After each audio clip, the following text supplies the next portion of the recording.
Yo, what's up guys, welcome to my humble YouTube channel where I bring you fanfiction that will brighten your days. Before we start, a subscribe is greatly appreciated, and don't forget to leave a like and ring the bell icon so you won't miss exciting new fanfiction stories. That time I got Isakied as a slime. DanmachixTTIGRS by awalker0641. Chapter 8. The way to a woman's heart after talking with Belle and finally deciding on making ramen with rice and green tea. Rimuru buys all the ingredients and uses Dominate space to get back home. Going from his room where he arrived at, he goes to the kitchen and starts to cook. As he is applying the finishing touches, Hinata arrives at home. "Where did you go today?" She just shrugs and starts taking her boots off. "Well, dinner is ready. However, there is something I need to say." He speaks in a solemn voice. Hinata turns to look at him only to find him in doggy's A on the floor towards her in his human form. He tried apologizing in his slime form once and he ended up eating Shien's cooking for a week. "I'm sorry for bringing you to this world and for not apologizing sooner." If Rimuru would look up from the floor, he would see a surprised look on her face. Also, he would see her eyes soften just a bit and see the hint of a smile that she is hiding. "I should have asked you what you thought about being here. And I should have considered how you felt. I am truly and deeply sorry." Returning to her normal cold gaze, with a sigh, she just walks over to a chair and sits down. Rimuru would be sweating right now if he could. After a few seconds, Hinata responds. "You can get up now." He just stays in the same position. At this, Hinata just shakes her head. "I accept your apology and forgive you. Now, can you get up?" Rimuru gets up and sits in the opposite chair. "It took you long enough. But I guess being in our situation, I can understand why it took so long. Besides, all the things I have done to you, you have forgiven me without any repercussions." She just looks away shyly. "So, it's all right." Rimuru looks at her and smiles. "Thanks." She slightly blushes at this notion and then coughs. "So what is for dinner tonight?" "Oh yeah, let me go get it." He goes to the kitchen and brings out the ramen, rice, and the tea. He sets it in front of Hinata and himself and sets down the chopsticks. "Ramen with rice and green tea." She looks at it for a moment. "Did you make this all by hand?" "Yep, everything in it down to the noodles." She quietly mumbles to herself that he could have made something quicker and studied more. "Geez, you could be grateful," is what he thought. But Rimuru chose not to voice this for his own safety. They pick up their chopsticks and give thanks. As Hinata picks up a couple of noodles and blows on them, Rimuru thinks to himself that it's pretty cute. But when Hinata looks up at him to see him looking at her, he grabs some tea and drinks it to avoid her gaze. They eat in silence for a while because they just want to enjoy the taste of the meal. After a while, Rimuru spoke up. "So, what do you think of this world?" Rimuru tries to start a conversation. Hinata just stops eating to think. "It's different. Obviously. But having gods walk among mortals, you would think that there would be more worshipping or that the gods were be treated with respect and dignity. But it seems that they are treated just as normal people. Well, most of them. Some are still put on a pedestal and worshipped while others are completely ignored. I guess that is what happens after 1,000 years. I see what you mean. They kind of remind me of Veldora and Milam. They are just bored and need something to do.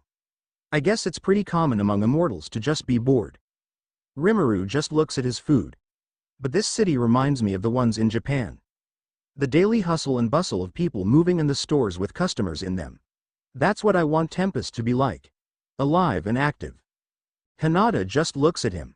"You also want people living in the streets and have your poor cornered off into a section of the city while the rich do nothing about it and just ignore them as though they are not even there?" He just looks at her. "Well, no, obviously I'm not striving for that." "Well, you explore the city, don't you? They literally have a section for the poor called Daedalus Street. The buildings are worn down and the people live in squalor." She looks angrily at the ramen as though it pissed her off. "At least she's not looking at me. I'd melt under the heat of that gaze." Okay. I understand that you were frustrated," but before he could continue his sentence, Hinata cut him off. "Do you? There are literal gods here and they do nothing to help them. I mean, look at Rumanius. She's a demon lord and she is doing more for humanity than the gods are here. And the monsters are a threat. Just like at home. And they actually know where they are coming from. Yet they do nothing but give a blessing and send people down there. It's like they don't really care." Hinata states in slight anger, "It's almost a game for them. She then resumes eating her ramen and rice that is getting cold. Rimuru just thinks about this. What she said is true. This city does seem to have a higher population that seems to be below the poverty line. Even with the gods here, they still are not doing much. Well, some of them are probably trying to help, but he can understand some of Hinata's frustrations. The Holy Empire Ruberios, from what he has heard, is a totalitarian regime that restricts economics, religion, and other social constructs. But in doing so creates equality among the people. This is not something he likes due to believing in a capitalist market, but it is effective nonetheless. That is what she wants. Equality for all humans. For them to be peaceful and happy. However, they cannot start from scratch and build up a place of equality like he did with Tempest, and they cannot create a totalitarian state. So the next best option would be. He thinks for a little bit while finishing his food. Then an idea springs into his head. "Hinata, I have an idea," he says in a playful tone. She just looks up at him with an empty bowl and plate. On her face, one can see her annoyance at her food being gone. "What is it? Do you want some more ramen first?" She just holds up her bowl for him to take. Yes. He takes his bowl along hers and refills them. After he comes back and sits down, she starts to eat again. "So my idea. How about we start a business where we hire the people that are below the poverty line? And in doing so create jobs so they have money to spend. And then when they can spend money on improving their lives." When he says this, she stops eating. She looks at him with an intense gaze. When she was about to retort, Rimuru put up a hand to stop her. "I know what you're going to say. We will only be here for a few months, so there is no point in trying to do it. However, we can get it started. We will have to use a third party so we won't be found out, and so that when we leave, the project can still be progressing." When he states this, she stops and thinks. "Rimuru, this is not even our world.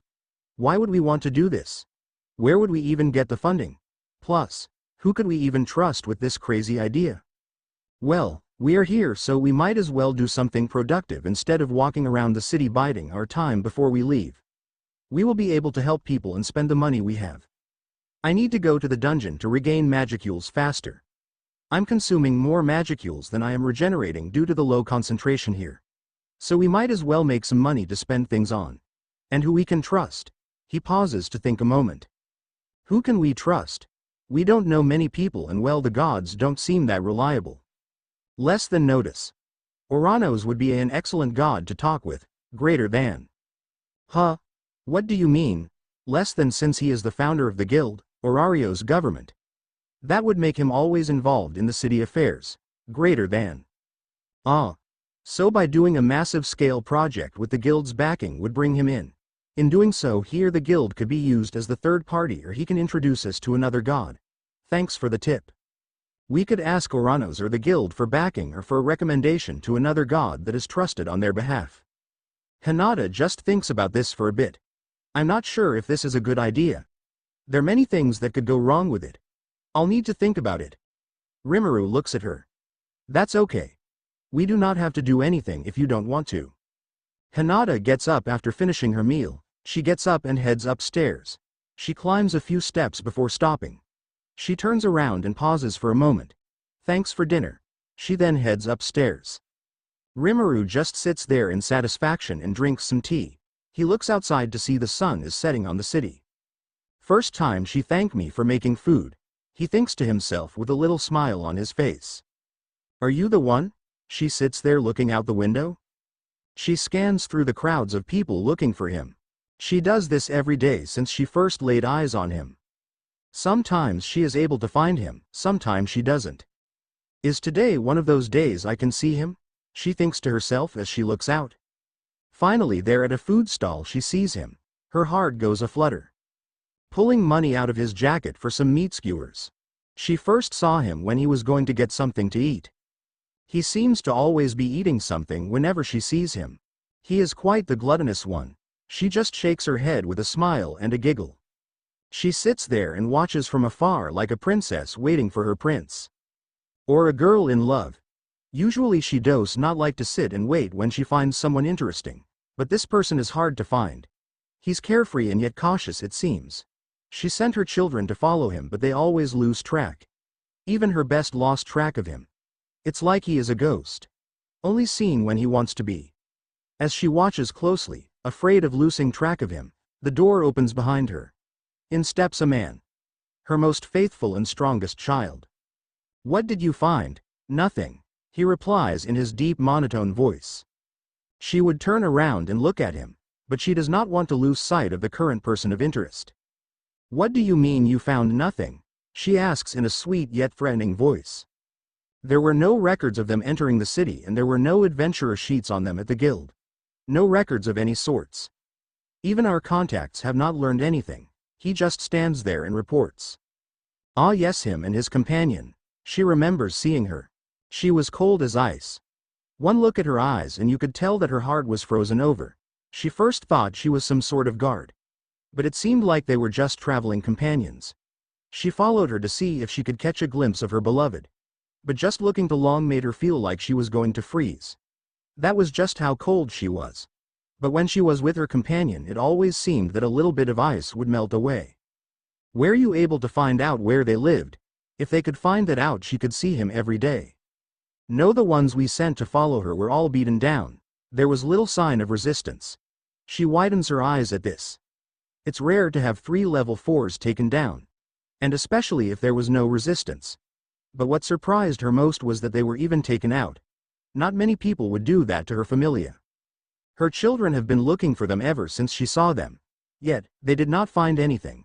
The only thing her children did find out was that he was a he and not a she. And that was by accident. Apparently when an adventure hit on him, to which he replied that he was a man. She could only imagine the look on his face. Oh, I wish I could have seen it. She sits there and watches him disappear into a crowd. She watches so intently so she does not lose him. Yet she does. She just sits back in her chair, crosses her legs, and sighs. I lost sight of him again. Her heart feels downtrodden. But still, at least she saw him today. It was always like trying to find a needle in a haystack.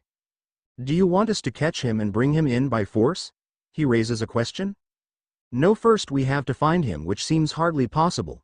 She turns to look at him, and we don't even know what level he is. For all we know, he could be stronger than you are. She sees him fill up with excitement even though he does not show it. Yes, something he's been wanting for a while. Somebody worthy to challenge. But he would have to wait. First they need to get him. Maybe I should just make him some food and have him follow me home. She giggles at this thought. But then she thinks about it. He is always eating something. She smiles. Have them watch the food stands near the northern district. If they see him, bring him to Folkvanger. At this he nods and leaves. She turns and looks back out the window. Rimuru Tempest. Are my ODR? Freya thinks to herself.